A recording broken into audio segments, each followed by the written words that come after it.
আচ্ছা, এইরকম মানুষ কি নোটিস করেছো কখনো?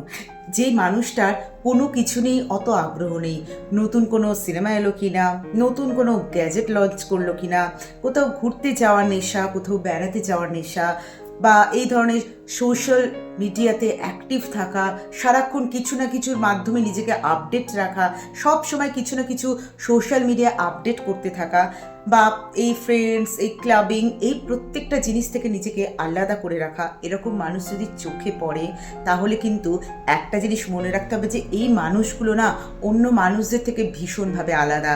এরা কিন্তু একটা আলাদাই পজিটিভিটি ক্যারি করে, এদের মধ্যে কিন্তু একটা আলাদাই পজিটিভ পাওয়ার থাকে এবং এরা ভীষণভাবে কিন্তু দূরদৃষ্টিগামী হয়, এদের কিন্তু ফোকাস থাকে অনেকটা আগে। আর এরকম মানুষ যদি তোমার আশেপাশে থাকে তাহলে এইরকম মানুষের সান্নিধ্যে থাকার ভীষণভাবে চেষ্টা করো। আর প্রত্যেকটা মানুষই কিন্তু আলাদা আলাদা ভাবে তৈরি হয়, এটাও মাথায় রাখতে হবে।